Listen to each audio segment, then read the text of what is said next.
最近诺如病毒感染引起胃肠炎的孩子挺多，大家觉得在这些治疗中哪个最重要呢？ A. 抗病毒 B. 止吐 C. 止泻 D. 防脱水。恭喜选 D 的朋友，表示您有很强的知识储备，很会照顾孩子。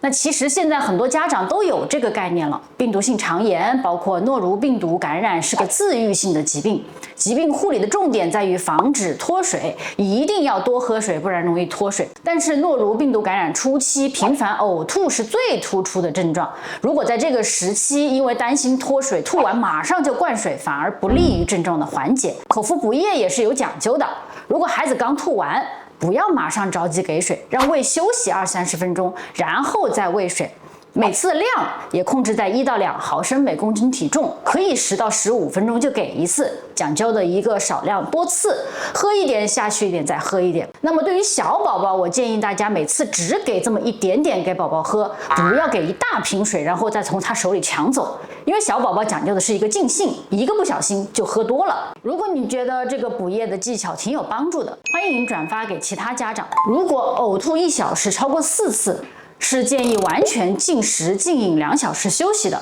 这2小时不吃东西不喝水，如果宝宝想睡觉就让他睡，睡醒了以后再按照每次1到2毫升每公斤体重，然后给他喂水10到15分钟重复一次。如果2小时不再呕吐，就可以逐渐向半流质和正常饮食过渡了。诺如病毒毕竟是个自限性的疾病，呕吐的症状大部分在24小时左右会缓解，只是前面6到12个小时会比较频繁。有效的口服补液，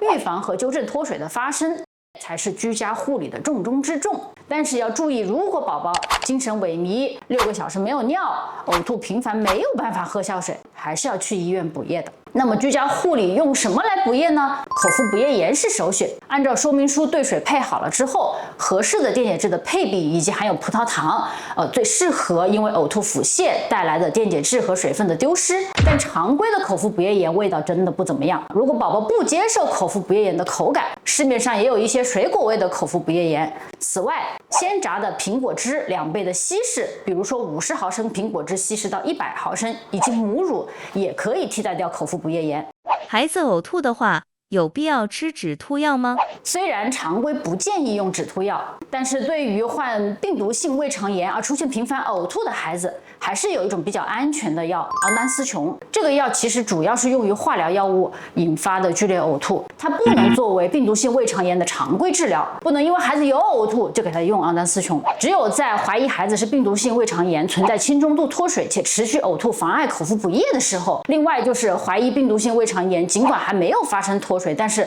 孩子频繁的呕吐的时候，我们才会给孩子用。另外，对于腹泻的孩子，不要以为孩子没有吃东西或者是没有喝水就不会拉肚子。感染引起来的腹泻，不论吃不吃东西、喝不喝水，咱们身体里的水分都会经肠道丢失，形成含水量多的腹泻的便便。而肠道是一个空腔脏器，它很能装的，装到一定程度才会发生排便。所以水分丢失这件事情，从咱们观察到第一次腹泻前就开始了。所以考虑胃肠炎时，口服补液需要持续整个病程。虽然诺如是自限性的，但家长一旦被传染的话，一边拉肚子一边要照顾宝宝，真的会很艰难。所以有什么办法可以减少家里的传染吗？诺如病毒确实是个传染性很强的病毒，除了传统的粪口传播，呕吐物中也含有病毒，可以通过空气传播。而且这个病毒在环境中非常稳定，能耐冻，能扛60度的加热，也耐受酒精。所以家里如果有一个诺如病毒感染的孩子或者是大人，其他的家庭成员也会接二连三的中招。所以我们给宝宝换尿片以后，或者是处理呕吐物、排泄物以后，一定要记得用肥皂水洗手。像小朋友的尿不湿，我们建议拿塑料袋扎好口，再丢到带盖的垃圾桶里，防止空气污染。如果小朋友呕吐物到了地板上，除了清理掉地板上的呕吐物，也建议那个区域用高浓度含氯的消毒液进行清洁。另外，除了家人的防护，对于穿尿不湿的宝宝，在腹泻发生的时候要特别注意，预防尿部皮炎的发生。一旦发生了腹泻，我们查看及更换尿不湿的频率要更高。一旦发现有便便，哪怕只有一点点，都建议要及时更换清洗。发生排便以后，清洗干净屁屁，然后晾干或用干净硬干水后涂上凡士林或者氧化锌乳膏隔离一下便便，